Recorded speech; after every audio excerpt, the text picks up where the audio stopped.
Well, hello everyone, and happy Wednesday. Thanks so much for taking the time to join us for our midweek Hebrew word study. We are in the book of Daniel, chapter 7, and we're picking up on verse 18. And just a quick recap as you look at the screen, we remember that Daniel had had this vision. It was very troubling to him. There was a being in the vision that we spoke about last week in verse 16. Daniel was not afraid of this being and asked him the truth and the interpretation of this. And we left off with verse 17 last time. It talks about these great beasts, four of them. And we'd seen a imagery of what an artist rendition of what these beasts look like based upon the description that Daniel provided. And here, this interpreter that Daniel's speaking with says that these beasts are four kings which shall rise out of the earth. And so that's where we pick up today. And as we pick up with verse 18, it says, "But the saints of the Most High will receive the kingdom and possess the kingdom forever and ever and ever." Very interesting. I want to look at this word saints. And so scroll down here and see what the sages have to say. And they explain it as a very common term in Jewish apocalyptic literature for the righteous remnant of the Israelite community. So again, this is a Jewish commentary. They're not including anything Christian within it, but this term of saint is obviously very often and well used in Christian speak or church speak, if you will. It's talked about in some of the major denominations as someone achieving sainthood. There are churches named after those who have been deemed to arrive at this uh, level, if that's the right word, or this place of being called a saint. And so I thought today we would just kind of take a moment and look at this because it's mentioned in Jewish literature, it's talked about in Christian literature, and I thought, well, let's take a look at the words that we have available to us in the original languages and see if it can give us any insight. Um, this has been a term that's always kind of been mystical to me. We use the term uh, in our common vernacular for someone who is either very well thought of, and we say, oh, he's a real saint, or on the opposite end of the spectrum, we'll say, that he certainly isn't a saint if he's doing things that fit into our category of definition. And so, what is this word? What does it mean? Where does it come from? So, I wanted to look at another uh, website to explain to you, and I may have given you some um, direction on it earlier. It's called Safaria, and it begins with an F, safaria.org. It is a Jewish website that has all of the scriptures that the Jewish people find valuable, both biblical and extra biblical. And it has the benefit of having dictionaries and commentaries and encyclopedias attached to it. Such a wealth of knowledge. It's all free. Encourage you to just go in and explore a little bit. You can there are many headings that you can click on and look around in. I've in advance gone to Daniel chapter 7 and verse 17, where we pick up here. And of course, it doesn't translate this word as saint. And that's the beauty of translations. You can look many different places and try to gather a viewpoint of how they looked at this. I've highlighted the word here remember, this is still the last chapter of Aramaic that we'll be going through in Daniel. And here the word is Kof, Dalet, Yod, Shin with a final Yod at the end and be pronounced Kadeshe. And so this is in Aramaic. It's very similar to in Hebrew when we take a look at here. it would be kadosh, and we'll get into that a little bit more. I don't want to get too distracted right now. But looking at this word kadishe, um, in Safaria, I learned this from one of my study partners that you can click on it, highlight it from the um, left to right, and it will pop up on the right side of the screen here with a dictionary. And so where this comes from is Marcus Jastrows, a very famous Jewish commentator, has a large volume written called Jastrows Dictionary, and it looks at where this word is used not only in the Bible but in other literature, trying to gain an understanding of the meaning. And so this word, which he says comes from kadosh, which is a Hebrew word, is deemed as holy, sacred, pure. And I just enjoy reading some of his explanation. He's referencing it to something that is an object, because that is one of the things we struggle with. This word holy, as we will see, or saints, the word holy comes from the same word. It's only the commentators and translators that chose to render it as a person or a a quality of a person. So here on the Jewish side, this one here with Sepharia are looking at sacredness. And so, okay, that's a word we're familiar with, used often in church speak. But what does this really mean? And so we scroll down and we see this word comes from Kaddish, and they have a lot of words in Hebrew that are aligned with this thought of being separate, of being holy, of being saintly. And so they determine it as sanctified, consecrated, dedicated. Here's a very interesting understanding of likening it to being betrothed. And I really think that is starting to, maybe, at least in my understanding, help bring these thoughts together. So something to me is kind of abstract of being holy, being sanctified. You know, we know that God is holy. He sets the standard, but yet in our relationship with him, we look at the terms of being betrothed, being married, being in a relationship together where there is no place for anything other than those in the relationship. And I think that's where it helps us to realize in our relationship with God that He is to be the one and only. He is to be the main focus of our relationship, the one we are tied to, or what are these other terms that we use in regards to a marriage? You know, where we're life partners, where we're together. There's no room for three. There's only the two in this relationship. And I really like that finds its way into this understanding of this word kadosh, to be holy, to be sanctified, to be set apart, and find that in the base root of this meaning in the Jewish literature, that it has to do with a betrothal. It has to do with being brought together and never being torn apart. And so let's take and move from there to the Bible Hub, which gives us a little bit better breakdown in the interlinear format.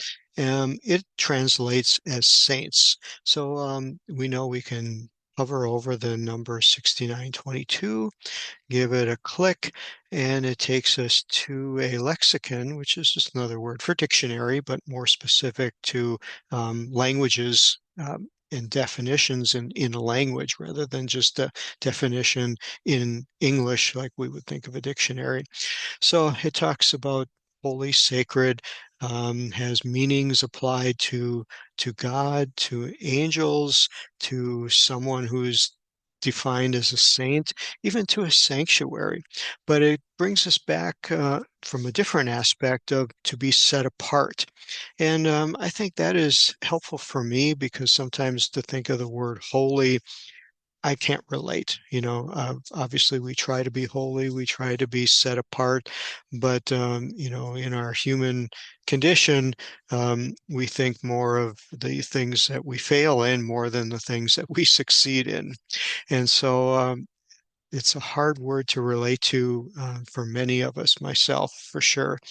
But to be set apart can have the term that you are dedicated to something.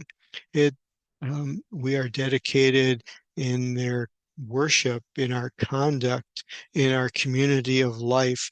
It's applied to those in the previous time in the Bible where it's talking about the priests and those that worked in the temple sacrifices, that they didn't have another occupation. They were dedicated to accomplishing this. They were dedicated to maintaining a lifestyle to where they could enter into this tabernacle and perform these sacrifices, because there were harsh consequences for those who were not in the ritualistic state of purity. And it was God who was determining that. And we see throughout the Bible there are harsh consequences for those who took this haphazardly. And so we know that it's something we strive for, it's something we desire to be. And I think the problem here, at least as I apply it in my life, is what are the qualifications? What are the um, things that we should be seeking for? When have I arrived? When are we, when do we succeed? When do we fail? Um, and I believe the whole Bible sets out as a guideline for achieving this and for striving for this. And then, of course, there are aspects of, you know, at least from the Jewish culture, where they strive to do these good works and to live a lifestyle and desire to be pleasing unto God because of achieving something and receiving a reward, and an earning, if you will, that if I do this and I accomplish this, I will receive this in return. Um, and then, of course, there's avenues of Christianity where this is thought about from a different viewpoint, that, there's nothing we can do to earn salvation. There's nothing we can do to earn God's favor. We receive it not because of what we have done, but because of who He is and how He loves us, and gives Himself for us, and reaches out to us. And of course, I've heard some to say, well, because this is unearned, there's really nothing we can do to earn God's favor. And for some people, they will take this as uh, maybe a lifestyle direction to where they don't even try. And I don't believe that we are given that type of latitude, if you will. I believe this is meant to inspire us to come back to this relationship, this idea of being betrothed with God in this relationship, that yes, He finds us, He calls us, He brings us into this relationship. But in this relationship, there are um, expectations, there are desires, if you will. As in any relationship, you come into it, of two people who may be different from one another, but you grow to become more like one another as time goes on. And relationships take work, relationships take cultivation. And I believe our walk with God is the same way, that the things that we learn as we study God's Word, just like what you're doing today by studying God's Word and listening to different voices, different viewpoints. Maybe I say something that inspires you. I'm not sure. Um, I receive inspiration from many different sources, but the goal of receiving that is to bring me to a place where I can learn, I can grow, I can modify my thoughts, my behavior, and try to bring it more in line with what I believe God desires for me in this relationship, where He wants me to become more like Him. And I think that is what I unpack when I look at this word, that is called holy, called sacred, sometimes identified as being saintly. You'll see that many more times in the New Testament. I'm not sure just always how to relate to that, but bring it about to a place where I want to be more like Jesus, more like God, that I want his thoughts to become my thoughts and his ways to become my ways. I want the things that I think of and the things that I say, what comes out of my mouth, to be a reflection of his presence within me, so that ultimately, when I end the day, I will feel like I have pleased him in some way. And I know that it's a tall order to go through the whole day and think that I can achieve a whole day where I please him. And maybe I achieve it, maybe I don't. That's what our reflection at the end of the day is all about. When we lay our head on the pillow at night, how do we feel about how we've lived our day? Do we have regrets? It's a time where we say, Lord, please forgive me and help me to do better. Do we have positive things that happen? And we say, Lord, thank you for giving me the strength to have accomplished this, of having said a kind word, having encouraged someone, having maybe not allowed words to come out of my mouth that I would be ashamed of, or that wouldn't reflect what I want you to be having being worked inside of me, or having uh, your reflection of being seen inside of me, and to help me to do better tomorrow. Um, so much in my mind wrapped up into this word of holy, and it's important that we understand it. It's important, I think, that we try to grasp it, because it's a concept. It's a central concept in, as it talks about here, in ancient Israelite culture, a central concept that defined the relationship between God and his people. He called the Israelites out of Egypt to be a set apart people, a holy people. And again, these words that we throw around that we try to define, and I'm sure I'm not doing a great job out of it here, but I hope I can at least cause us, as we listen to this and reflect upon it, to, when we hear these words in our church services, in our synagogues, wherever we go, when we hear the word holy and saintly, that we will stop and maybe ponder it a little bit and find out, you know, how does it apply to me? Where do I fit in with this? And what does it mean in my life? Do I recognize this at all as something that God desires of me, and that I desire to portray and share and exhibit in my life? So, moving on from that very lengthy definition of this word kadosh, we see that he's talking about these are set apart for the Most High. And it uses a word here that's very interesting. It's elyon. You may hear that in very many aspects of the Hebrew language, and it is comes from the word to be lifted up, to be exalted, is obviously an attribute that we apply to the nature of God, that he is high and lifted up. His heavens contain him, or can't contain him in some respects. Um, and here Daniel is going on about his kingdom lasting forever and ever. And there's a lot of repetition here. The word 59, 57 is alam or olam in Hebrew. It's alam in Aramaic, and it's mentioned three times. And of course, the translators do not translate it the same way every time. They look at the repetition as a point of emphasis. It's a point of stopping and thinking about what's being said, and trying to put it in a perspective of grandeur. Unfortunately, that is lost in the English translation, because the translators don't want to bore you with the same word over and over. And so they'll try to pick up different words and try to put a meaning onto it of what they feel the overall concept is being trying to be reached for. And so they will say it's forever and even forever and ever. And we still get a basic effect, but maybe not the same as what you get in the original languages. But Daniel's trying to convey of what he's seeing, what this being is talking to him about.